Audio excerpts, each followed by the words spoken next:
વિદ્યાર્થી મિત્રો, મારી યુટ્યુબ ચેનલમાં તમારું હાર્દિક સ્વાગત છે।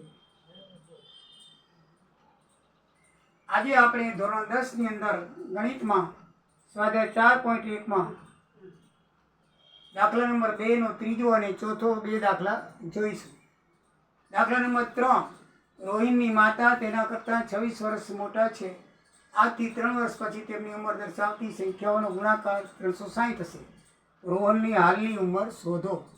દાખલામાં આપણે સમીકરણ પણ બનાવવાનું છે। રોહનની ઉંમર શોધવાનું કીધું નથી, પણ આપણે એ દ્વિઘાત સમીકરણ હોવાથી આપણે રોહનની ઉંમર પણ શોધશું। દાખલાની અંદર પરીક્ષામાં રોહનની ઉંમર શોધવાનું આવે તો આપણને આવડી જાય। તો મિત્રો, જે શોધવાનું છે એ જ ધારવાનું। ધારો કે રોહનની હાલની ઉંમર x વર્ષ હોય તો એની માતાની ઉંમર કેટલી થાય? 26 વર્ષ વધારે છે તો x + 26 થાય। તો માતાની ઉંમર x + 26 વર્ષ થાય। હવે એમ કે છે 3 વર્ષ પછી, તો 3 વર્ષ પછી રોહનની કેટલી ઉંમર થાય? x હતી તો 3 વર્ષ પછી x + 3 થાય। તમારી હાલની ઉંમર 10 વર્ષ હોય તો 3 વર્ષ પછી 10 + 3 13 થાય। એમ 3 વર્ષ પછી રોહનની ઉંમર x + 3 વર્ષ થાય। તો માતાની ઉંમર પણ 26 વર્ષ હતી તો 3 વર્ષ વધે એટલે x + 29 થાય। તો માતાની 3 વર્ષ પછીની ઉંમર x + 29 થાય। બરાબર છે? x + 29 થાય। હવે 3 વર્ષ પછીની ગુણાકાર 360 કીધું છે। તો 3 વર્ષ પછીનો ગુણાકાર, 3 વર્ષ પછીની ઉંમરનો ગુણાકાર 360 છે એમ દાખલામાં કીધું છે। બરાબર? જો 3 વર્ષ પછી તેમની ઉંમર દર્શાવતી સંખ્યાઓનો ગુણાકાર 360 છે, તો 3 વર્ષ પછી આ બે સંખ્યા છે x + 3, x + 29 બરાબર 360 થાય એમ આપણે લખી નાખીએ। હવે બંને કૌંસનો ગુણાકાર કરી સાદું રૂપ આપીએ તો x × x x1, x × 29 એટલે 29x, 3 × x એટલે 3x, અને 3 × 29 એટલે 87 બરાબર 360 થાય। તો સમીકરણ આપણું શું બને? x² 29x ને 3x 32x વત્તા 87, 360 ને આ બાજુ લેવો એટલે ઓછા 360 બરાબર 0 થાય। તો x + 32x આ બે નો સરવાળો બાદબાકી અસમાન ચિહ્ન બાદબાકી મોટી સંખ્યા નિશાન આવે એટલે -360 માંથી 87 બાદ કરો એટલે 273 બરાબર 0 એટલે સમીકરણ એ બને। કયું બન્યું સમીકરણ? x² + 32x - 273 બરાબર 0। આ સમીકરણ દ્વિઘાત સમીકરણ છે, માટે એનો ઉકેલ થઈ શકે। તમને એમ પણ પૂછાય કે આ સમીકરણ દ્વિઘાત છે કે નહીં, એ કેમ ખબર પડે? કારણ કે આ દ્વિઘાત સ્વરૂપ છે। દ્વિઘાતનું વાસ્તવિક સ્વરૂપ શું છે? x² બરાબર શું છે? a² વત્તા પેલું પદ વર્ગવાર હોવું જોઈએ, બીજું પદ x વાળું જોઈએ, ત્રીજું પદ અચળ પદ હોવું જોઈએ। x વત્તા bx, x વત્તા ax² વત્તા bx વત્તા c બરાબર 0 એનું વ્યાપક સ્વરૂપ છે। તો એ વ્યાપક સ્વરૂપ એટલે પહેલું પદ x વાળું હોવું જોઈએ, બીજું ઉત્તરથી ઘાત x વાળું હોવું જોઈએ, અને ત્રીજું પદ અચળ હોવું જોઈએ। તો આ ત્રણેય પદ છે એટલે એ દ્વિઘાત સમીકરણ છે। દ્વિઘાત સમીકરણનું સ્વરૂપ કેવી રીતે ખબર પડે? તો એનું જે વ્યાપક સ્વરૂપ આપણે જે જાણી ગયા છીએ x² વત્તા bx વત્તા c બરાબર 0 એ પ્રમાણે એ સ્વરૂપમાં હોવું જોઈએ। તો એ સ્વરૂપમાં છે માટે એ દ્વિઘાત સમીકરણ છે। અને દ્વિઘાત સમીકરણો તો એનો ઉકેલ શોધી શકાય। તો 273 આપણે ભાગ પાડી જેનો સરવાળો 32 થાય।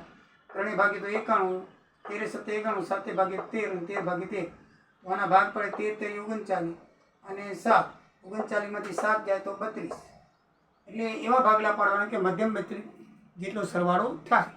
બરાબર? આ ત્રિપદી અવયવ છે, આપણે ધોરણ 9માં શીખી ગયા છીએ। તો 39 ને 7 એના ભાગ પડ્યા, તો હવે આપણે 32 નહીં લખીએ, x² વત્તા 39x ઓછા 7x વત્તા 273 બરાબર 0 લખશું। આપણે તાળો મેળવી લીધો, 32 માંથી ઓછા 7, 39 માંથી 7 જાય તો 32 રહે। એટલે આ બે જે ભાગ પાડે ને એ બેનું પ્લસ માઇનસ કરી તો મધ્યમ પદ જેટલું આવવું જોઈએ, પછી જ આગળ દાખલો ગણવાનો।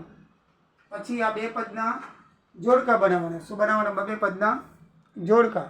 તો બે પદના જોડકા બનાવશો તો આ બે પદમાંથી x કોમન નીકળશે, આ બે પદમાંથી 7 કોમન નીકળશે। આમાં x કોમન કાઢો એટલે x બંનેને ભાગવા, આમાં x રહેશે ને આમાં નીકળી જશે 39, એ ઓછા 7 કોમન નીકળશે, એ ઓછા 7 કોમન નીકળે એટલે આ વત્તા થઈ જાય, ને 7 ને 273 ભાગીએ, 273 ભાગે 7 કરતો 39 આવે। આ બંને કૌંસ હંમેશા સેમ આવવા જોઈએ। બંને કૌંસ કેવા આવવા જોઈએ? સેમ। એ સેમ કૌંસ આવે એટલે એ બંને કૌંસ વચ્ચેથી એક કૌંસ લખવાનો। 1 સત્તા 39 અને એક આ કોમન કાઢીને 1 સત્તા 7 બરાબર 0. એટલે બંને કૌંસ બરાબર 0 લઈને 1 સત્તા 7 બરાબર 0, 1 સત્તા 39 બરાબર 0. તો 1 ઓછા 7 આ બાજુ તો વત્તા થઈ જાય, વત્તા 39 આ બાજુ તો 39 માઇનસ થઈ જાય. તો ઋણ ઉંમર ન હોઈ શકે, માટે આ જવાબ શક્ય નથી. બરાબર ને? ન હોઈ શકે એટલે એ જવાબ શક્ય નથી. બરાબર? શક્ય નથી. એ જવાબ શક્ય નથી. તો આ જવાબ આવશે x બરાબર 7. તો રોહનની ઉંમર આપણે x વર્ષ ધારી છે હાલની. x ની કિંમત 7, રોહનની ઉંમર 7 વર્ષ અને તેની માતાની ઉંમર 26 વર્ષ દર એટલે 1 સત્તા 26 એટલે 33 વર્ષ હોય. તાળો પણ મળી જાય. જો એની 7 વર્ષ હોય તો 26 વર્ષ મોટા હતા તો 26 ને 7 33 તાળો પણ મળી જાય છે. એટલે આપણો જવાબ આવી જાય છે. મિત્રો, ચોથો દાખલો છે. ધારો કે ટ્રેનની સામાન્ય ઝડપ x 480 કિલોમીટરનું અંતર અચળ ગતિથી કાપે છે એક ટ્રેન. જો ઝડપ 8 કિલોમીટર કલાક ઓછી કરવામાં આવે તો એ અંતર કાપવા માટે 3 કલાક વધુ લે છે. તો ટ્રેનની ઝડપ શું? પહેલી ટ્રેનની ઝડપ હતી એના કરતાં 8 કિલોમીટર ઓછી કરી નાખે છે, તો એને 3 કલાક વધારે લાગે છે. તો આપણે ઝડપ શોધવાની છે. તો જે શોધવાનું હોય ને એ જ હંમેશા ધારવાનું હોય. અહીં હાલની ઉંમર શોધવાની નથી રહેવાની, તો હાલની ઉંમર ધારી. અહીંયા આપણે ટ્રેનની ઝડપ શોધવાની છે. ધારો કે ટ્રેનની સામાન્ય ઝડપ x કિલોમીટર કલાક છે, x ધારી. સમય બરાબર અંતર ભાગ્યા ઝડપ એ સૂત્ર છે. તો 400 કિલોમીટરનું અંતર કાપતા કેટલું લાગે? તો 480 ભાગ્યા x. આપણે 480 અંતર છે, x ધારેલું છે એટલે 480 છેદમાં 1 કલાક થાય. હવે ઝડપ જો 8 કિલોમીટર ઓછી થઈ જાય એટલે આપણે x ધારી હતી ઝડપ, એમાં 8 માઇનસ કરો એટલે 1 ઓછા 8 કિલોમીટર કલાક થઈ જાય. તો 480 મીટર કાપતા કેટલું સમય લાગે? તો વળી પાછા અંતર ભાગ્યા સમય કરીએ. તો અંતર 480 અને સમય 1 ઓછા 8. અહીંયા 1 સમય હતો એટલે 480 છેદમાં 1 આવ્યો. અહીંયા 1 ઓછા 8 છે, 8 કિલોમીટર ઘટાડી એટલે 480 1 ઓછા 8. બરાબર છે? તો સમીકરણ શું બને? 480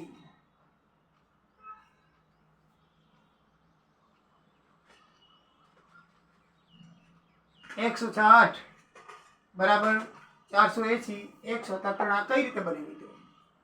જો આ જે સમય છે એ 3 કલાક વધુ સમય લે છે. શું છે? વધુ સમય લે છે. લખ્યું છે ને 3 કલાક 8 કિલોમીટર કરતાં 8 કિલોમીટર ઓછી હોય તો એ કાપવા માટે 3 કલાક વધુ સમય લે છે. તો આ ઝડપ 3 કલાક વધુ સમય લે છે. બરાબર ને? તો એ શું કહેવાય? વધારે સમય કહેવાય. શું કહેવાય? વધારે કહેવાય. બરાબર ને? 480 છેદમાં 1 ઓછા 8 એ 3 કલાક વધુ સમય લે છે. તો 3 કલાક વધુ સમય લેતી હોય તો આપણે એના બરાબર આ બાજુ 3 કલાક ઉમેરવા. શું કરું? 480 વત્તા 3.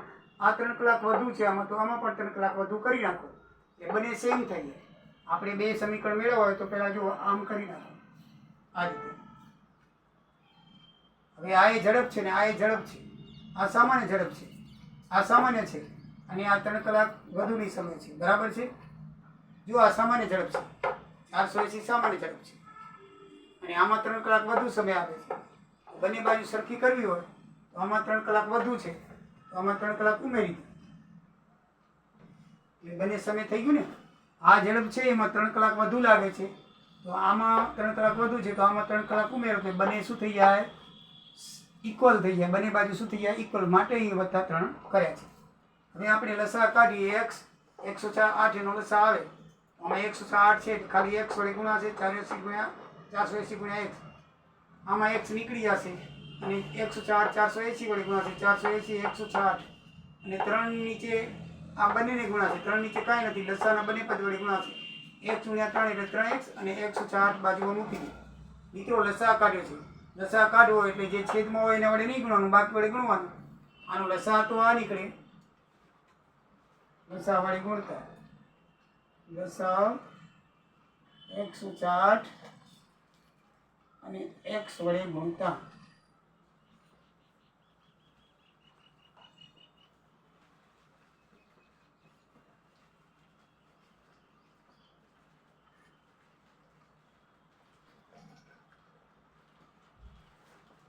આ છેદમાં લસા આવતો.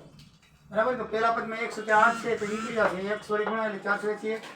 બીજા પદમાં x નીકળી જશે એટલે 1 ઓછા 8 વડે ગુણાશે એટલે 1 ઓછા 8 480. બીજા પદમાં કાંઈ નથી એટલે બંને પદ વડે ગુણાશે એટલે 3 ગુણ્યા x 3x લઈએ અને 108 થઈ ગયા. હવે સાદું રૂપ આપી દઈએ તો આ તો એમને રહેશે 480 ગુણ્યા 80 480 ગુણ્યા 8 3840 3 1 ગુણ્યા 1 3 1 નો વર્ગ 3 1 ગુણ્યા ઓછા એટલે ઓછા 24. તો મિત્રો આ બંને બાજુ છે એટલે બંને બાજુ કાઢી નાખો, નીકળી જશે. આ બંને શું થશે? નીકળી જશે, બંને બાજુ કોમન છે. હવે આ ખાલી વધે અને આપણે દ્વિઘાત રીતે બનાવીએ તો પહેલું પદ 3 1 નો વર્ગ, બીજું પદ 24x લઈ લઈએ અને ત્રીજું પદ ઓછા 38 40 બરાબર 0 સમીકરણ થઈ જાય. આ ત્રણેયને પદને 3 વડે ભગાય છે, 3 વડે ભાગીએ એટલે સમીકરણ નાનું થઈ જાય. તો આને 3 વડે ભાગી તો x અને 3 વડે 3 × 24 અને 3 વડે ભાગો તો 1280 બરાબર 0. દરેક પદને 3 વડે ભાગતા સમીકરણ તમારું આ બને જવાબ 1. હવે ઉકેલ શોધવો હોય તો 1280 ના અવયવ પાડીએ તો 32 ને 40 નો ઉકેલ થાય. 32 માં 40 માંથી 32 જાય તો આપણે 8 જોઈએ. છેલ્લા પદના એવી રીતે ભાગ પાડવા જોઈએ કે મધ્યમ પદનું સરવાળા જેટલો થાય. તો 40 માંથી 32 જાય તો 8 ઉકેલ આવે. ઓછા આટલી એવા છે માટે ઓછા 40 થશે અને વત્તા 32 40 માંથી 32 જાય એટલે 8 એટલે આપણે 8x નહીં લખી, ઓછા 40 ને વત્તા 32x લખશું. x કોમન કાઢશું એટલે x ઓછા 40, આમાંથી 32 કોમન નીકળશે એટલે x ઓછા 40. આ બંને કૌંસ કોમન આવે. તો બંને કૌંસ કોમન આવે માટે બંને કૌંસને બદલે એક કૌંસ અને બીજો જે કોમન કાઢ્યો x ને 32, x + 32 બરાબર 0 એટલે બે કૌંસ થઈ ગયા. ત્રિપદી પ્રમાણે હવે પડશે. તો x ઓછા 40 તો x આ બાજુ હોય તો વત્તા 40, x વત્તા 32 તો આ બાજુ હોય તો -32. તો માઇનસમાં સમય ના હોય, બરાબર, એ શક્ય નથી. માટે એક ટ્રેનની ઝડપ 40 કિલોમીટર કલાક થાય. કેટલી થાય? 40 કિલોમીટર કલાક થાય. આ મિત્રો શોધવા નથી, પરીક્ષાની અંદર આ પૂછી શકે ને પૂછાણા છે. એટલા માટે મેં તમને ગણિત બતાવ્યા છે. ગાઈડમાં કે ઉદાહરણમાં ક્યાંય ગણેલા નથી, બરાબર ને? એટલે મેં તમને ગણિત એટલા માટે બતાવ્યા છે કે પરીક્ષામાં 100% આમાંથી પૂછાય છે. હું તો ગણેલા છે એટલે તમને આ જવાબ એટલા માટે મેં ગણાવ્યો છે કે પરીક્ષામાં પૂછાય તો તમને આવડે. આપણને ભલે સમીકરણ બનાવવાનું કીધું હોય પણ એનો ઉકેલ પાછો પરીક્ષામાં શોધવાનો આવશે. તો પરીક્ષામાં બોર્ડની અંદર આવા જ દાખલા જે છે તમે સમીકરણ શોધવાના એ પૂછે છે. તો એ દાખલાઓ તમને આવડી જાય એટલા માટે મેં તમને ગણિતને બતાવ્યા છે. આમ તમારો જવાબ આટલો જ છે, બરાબર, આટલો, બરાબર. પહેલો એક જવાબ છે એ જ. આ એક્સ્ટ્રા છે ગણવા માટે, તમારી જાણકારી માટે અને પરીક્ષામાં પૂછાય એટલા માટે. તો મિત્રો વિડીયો લાઈક કરજો, સબસ્ક્રાઈબ કરજો. જય દ્વારિકાધીશ, જય સિયારામ.